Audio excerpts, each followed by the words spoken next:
Bienvenidos a Periodista Digital América. Nos encontramos con la periodista Carol Prunhuber, que nos viene a presentar su nuevo libro, un libro en el que recoge lo que es la crisis, la situación por la que está atravesando actualmente Venezuela, pero en el contexto del año 2017. Así es, durante las protestas 2017. Carol, bienvenida a Periodista Digital. Coméntenos un poco.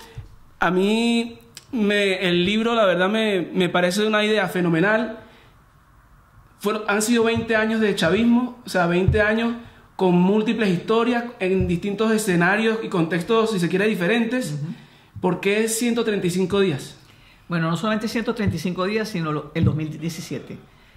Cuando empezaron las protestas del 2014, a mí me impactaron mucho pues, la muerte de los muchachos, lo que estaba pasando en las calles, porque yo vivo fuera del país desde hace mucho tiempo y no voy a Venezuela desde el 2009. Entonces, bueno, viendo esto a la distancia, bueno, uno tiene un apego muy grande al país, pero a la vez siente que no está formando parte de eso. Entonces, bueno, yo seguía con mucha atención en el 2014. Terminaron las protestas y cuando empiezan las del 2017, empiezo nuevamente a hacer seguimiento de lo que está pasando y en las redes sociales empiezo a leer historias de gente común y corriente, amistades mías, gente que yo conocía, contando unas historias terroríficas. Entonces, bueno, yo he estado yo hice un documental sobre los kurdos en 1985 en el Kurdistán. Y bueno, yo debo decir que bueno, ya en las montañas con la guerrilla kurda, yo no viví lo que está viviendo la gente en Venezuela. Entonces, yo empecé a tomar esas historias y empecé a archivarlas. Y dije, bueno, esto puede servir algún día para una novela, para algo, ¿no? Pero empecé a archivar. Al cabo de un mes me dije, no, esto no puede ser, porque no se acaba. Y veíamos que no se iba a acabar. Y además la violencia arreciaba cada vez más. Iban cada vez más muertos, cada vez más violencia. Y entonces acababa de leer, la editorial Cálatos acaba de publicar un libro que se llama Siete Sellos, que es una recopilación de artículos publicados de diferentes periodistas y escritores venezolanos. Cuando leí ese libro me di cuenta que con esos artículos que se habían escrito la mayoría que en el 2015, 2016, quizás algunos antes, pero más o menos ese periodo, uno tenía una idea de lo que estaba pasando en el país, amplia, no del momento. Entonces me dije, eso es lo que yo tengo que hacer. Hay que documentar lo que está pasando ahorita en el 2017, porque la gente que está metida allá adentro no se da cuenta, porque están en el día a día, en la lucha, no tienen la capacidad de ver, digamos, lo que llaman los americanos the big picture. Sí, como la visión holística, la visión... Sí, la visión amplia. Desde afuera, que puedes ver no solamente el momento día a día en el cual ellos estaban inmersos y de una manera muy violenta, sino lo que estaba sucediendo de una manera mucho más macro, una visión más amplia. Entonces, bueno, empecé a recopilar todas las redes sociales. Instagram, Facebook, Twitter, la prensa, YouTube. Empecé a guardar y dije, voy a hacer un libro sobre esto. Sobre todo, la idea era, bueno, con tantas mentiras que dice el gobierno, el régimen, y de esta manera no nos cambian la historia. Era súper importante porque son los testimonios de la gente. El libro son los testimonios de la gente en la calle. Y por eso fue que lo hice, para salvaguardar esas voces, esos gritos, esos llantos, esas quejas, esas vivencias. Y que quedaran ahí plasmadas. Aunque están en la prensa, pero tú sabes que a nivel, incluso algunas de las citas que yo puedo tener han desaparecido del ciberespacio. Entonces, en cambio, cuando queda en el libro, eso ya quedó. ¿Cuál era el panorama o cuál era el contexto en el que sucedieron estas protestas en el 2017? ¿Cuál era la situación de aquel entonces? Las protestas del 2017 arrancan cuando el Tribunal Supremo de Justicia declara nula pues, las competencias de la Asamblea Nacional. Y eso fue la chispa que hace que la gente salga a la calle nuevamente, exigiendo respeto a la Constitución, exigiendo separación de poderes. Y una vez que empiezan unos pequeños movimientos de gente en la calle, eso empieza a crecer, porque en realidad la protesta no solamente es una protesta política, bueno, la libertad de los prisioneros políticos, el cese de la represión, y empiezan pues las carencias diarias que llevan viendo los venezolanos durante décadas. Entonces todo eso se junta, pero digamos que la chispa fue la anulación de los poderes de la Asamblea. Entonces ellos rápidamente pues cambiaron y eso lo taparon debajo de la alfombra, pero yo se había aprendido pues. Claro, y la misma situación de los que están viviendo en el día a día los venezolanos, por lo cual en muchos países del mundo existieran protestas brutales. Ahí la gente está en su día a día tratando de resolver o de ponerle el pañito de agua tibia a su situación, y con lo que sucede con la asamblea, entonces luego que estás en la calle dices, mira, yo también voy a protestar por esto, por esto y por esto, porque son cosas que además, por mucho menos soy el Caracazo. Sí, no solamente eso, exactamente. Y no solamente eso, sino que se van añadiendo grupos de la población. Que eso fue lo que pasó. O sea, ya no era solamente el que estaba saliendo. Poco a poco entonces empieza a salir la gente del Valle, empiezan a salir en Montalbán. Y entonces, bueno, hay una cosa que el chavismo ha demostrado claramente, el chavismo madurismo, es que si ellos son duros con la oposición, con los que han sido chavistas y deciden separarse del chavismo, son aún más duros y más crueles. Yo voy a mencionarle, permítame, las estadísticas que tiene usted publicadas allí, y que en esos 135 días se registraron 158 muertes. Según la fuente de Runrunes, que fue la que tomó. Hay varias fuentes. Esta no es la que tiene más ni la que tiene menos, pero es la que le permitió hacer mejor el trabajo de verificación, por lo que me ha comentado. De esas 158, 83, que son el 53%, fueron a manos de fuerzas del Estado y de los cuerpos paramilitares chavistas. Es decir, que ahí ya tienen un elemento de, en realidad, quién lleva el peso de los asesinatos. 92% de los fallecidos fueron civiles. Entonces también te permite decir quiénes son las víctimas, y más del 50% de los fallecidos eran menores de 30 años, que también te permite decir quiénes eran los que estaban más en la calle en las protestas.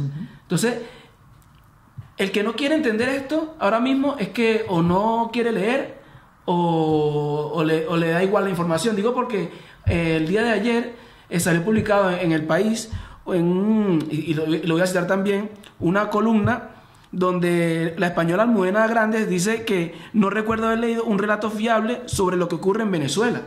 O sea, para un venezolano esto es como que, o sea, lo que yo veo es que hay personas que tienen afán de ser siempre como muy justo, muy equilibrado, y en la distancia decir que es tanto lo mismo que puede estar pasándole, por ejemplo, con el silencio del Papa, que quiere ver como un diálogo, como que bueno, tanto unos como el otro tienen que reconocerse y no sé qué, y no quieren entender que hay víctimas y hay victimarios. Es que primero todo eso es un comentario irresponsable, porque si no ha leído es porque no ha leído. Claro. O sea, no es que no está. Si ella quería realmente averiguar lo que está pasando en el país, documentos hay. Primero que empiece por leer el informe de Michelle Bachelet, que acaba de salir. Ahí están todas las cifras, que lean los informes de los grupos de derechos humanos, de Provea. Sí, y si no ha leído, que lea primero y hable después. Exactamente. También, ¿no? Entonces eso es lo que es un juicio político. Y yo me voy a permitir decir esto aquí. O sea, Venezuela ha sufrido realmente la población venezolana ha sido una víctima, tengo que decirlo, de la izquierda internacional. Porque los venezolanos han salido a la calle a defender sus derechos constitucionalmente. La oposición ha tenido que hacer un esfuerzo enorme para convencer al mundo que estaban protestando de una manera cívica, que lo han hecho, según la Constitución de 1999, que fue la Constitución de Chávez. Y han seguido todos los pasos dentro de la Constitución. En cambio, hay un régimen que mata, que asesina con tiros en la cabeza, con tiros en el pecho, a muchachitos de 16 años, y a eso no se le juzga. Si sale un muchacho con una bomba molotov o con una piedra y un escudo de cartón, entonces ese es culpado, se le acusa inmediatamente de ser una persona violenta. Entonces, este doble discurso que ha habido internacionalmente, que a nosotros nos ha costado mucho, porque la gente lo vive a diario y la prensa lo está viendo, pero hemos tenido que justificar continuamente. La población tiene derecho a defenderse de un régimen que lo está asesinando y de diferentes maneras, porque todo esto ha ido en escalada. Y lo mismo se vio de una manera muy, muy precisa en las manifestaciones del 2017. Déjame ponerte un caso. Sí. Empezaron, primero de todo, con una represión de antimotines. Bombas lacrimógenas, gas pimienta, bastante humo, mucho humo. Entonces, bueno, la gente había heridos, pero no había muertos. Llenaron las calles de un humo espantoso, más con bombas vencidas, bombas lacrimógenas vencidas, tóxicas, que está prohibido internacionalmente. Entonces, bueno, la gente se ahogaba, tenía reacciones pulmonares, de respiración, pero no hubo muertos, hubo muchos heridos. Y entonces, ¿qué pasaba? La gente siguió protestando, o sea, que digamos que la represión con los antibotines no funcionó. Todo lo contrario, en las noches llegaban a los balcones de su casa y empezaban a dar cacerolazos, es decir, a repicar las ollas para continuar la protesta. Pero fue cuando matan, varios días así, matan al primer muchacho, como no pueden, con todas esas técnicas, entonces van a la muerte. Asesinan a uno, Jairo Ortiz, 20 años, es el primer muerto. empieza un muerto. Entonces la gente enfurecida sale con más fuerza a la calle. No, o sea que la muerte no hizo que la gente se retirara. 2 muertos, 3 muertos, 4 muertos, hasta que llegamos al centenar. Entonces las muertes no fueron suficientes para que la gente dejara de protestar. En las protestas. Entonces, ¿qué empiezan a hacer ahí? Entonces ahí empiezan a lanzar a los colectivos, es decir, a los paramilitares, para que roben, atraquen, humillen, vejen, empiezan a llevarse con violencia y públicamente a la gente presa para que sepan, y además entonces en las cárceles los torturan, los vejan, los humillan y les dejan secuelas para que sepan, si ustedes los agarramos, esto es lo que pasa. Y entonces cada vez va aumentando la violencia a un nivel que tú lo ves, ahí lo vas a ver, vas viendo cómo va creciendo el encono y la violencia y el odio. O sea, eso de robar y de darle golpe a la gente en las calles, de quitarle la... O sea, no era solamente represión, era robo, era hurto. Claro, sí, era un asalto. Es crimen. Y un asalto a la población sin armas. Entonces, eso es súper importante verlo porque eso es lo que estamos viendo ahorita. En esta protesta también está el caso de Oscar Pérez, o sea, que es como el otro extremo de ese derecho a no reconocer un gobierno ilegítimo, dictatorial y que no respeta los derechos humanos. Entonces, lo recoge un poco aquí. ¿Qué recoge de Oscar Pérez? Yo lo recogí porque sucedió en el mismo periodo. Y además, después lo matan de una manera terrible al año siguiente. Él no estaba ahí en la protesta, pero el hecho de montarse en un helicóptero, robar un helicóptero, secuestrar un helicóptero y abrir la bandera y exigir pues el artículo, no me acuerdo cuál era, de la Constitución, entonces también era otro símbolo. ¿Por qué se pasa de un nivel 0 de tranquilidad, si se quiere, a un nivel 100 de violencia, de violencia posteriormente? Bueno, generalmente las protestas empezaban pacíficamente, y entonces el régimen esperaba el final de las protestas, cuando la gente ya se estaba retirando, para empezar a reprimir. Entonces ahí es donde estos muchachos, en vez de irse, se quedaban en las calles, y entonces ahí venía el enfrentamiento. O sea, a cierta hora empezaba la represión. Ahora, hay algunos análisis aquí, ahorita no me acuerdo exactamente, pero hay un análisis que hizo, no sé, no recuerdo quién fue, donde habla de ese nivel de intensidad de la represión, en qué momento se da y cómo se va y cómo va increciendo. Pero que hubo violencia de parte de las manifestaciones, sí. Y además hubo linchamientos. Es que hay demasiado, o sea, lo que ha creado el régimen es tanta rabia. Entonces cualquiera que estuviese en las manifestaciones, que estuviese quizás robando, que eso es lo que decían, que estaban robando, entonces además hay unas fotos ahí donde solamente se le ve la cara y los puños apretados cuando agarran a un tipo que está robando y lo que quieren es matarlo. O sea, fíjate lo que se ha hecho con la psiquis del venezolano. Sí, pero eso no es sino un espejo de la misma violencia del gobierno. ¿Por qué se detienen las protestas? O sea, ¿por qué van estos ciclos que de pronto... Después de la consulta que hizo la oposición, que fue el 15 de julio, si no me equivoco. En julio El 15 de julio de 2017. Y bueno, ahí hubo mucha esperanza. Y se creó la esperanza que con esta consulta se iba a mostrar que efectivamente la población quiere un cambio. Entonces había una serie de puntos que estaban exigiendo en la consulta. Y yo me acuerdo, yo estaba en Viena y yo fui a votar. Primera vez que votaba desde estoy en el extranjero. Porque sí, que lo hice aquí en España también. Sí, además yo estaba viajando y busqué un punto y me fui a votar. En Viena. Eran pequeños, pero ahí estábamos. Entonces, la gente pensaba que una vez que se hiciera el referéndum, que iba a haber iba a pasar algo. Algo... O sea, que eso iba a dar más institucional. No, eso iba a dar un resultado. Lo que nos olvidamos que es lo que está pasando hoy día, nuevamente. O sea, que hay una expectativa, que se crea una expectativa, que la realidad es que estos detienen el poder. Digamos, el poder legítimo está en el pueblo. El poder legítimo hoy día está en Guaidó.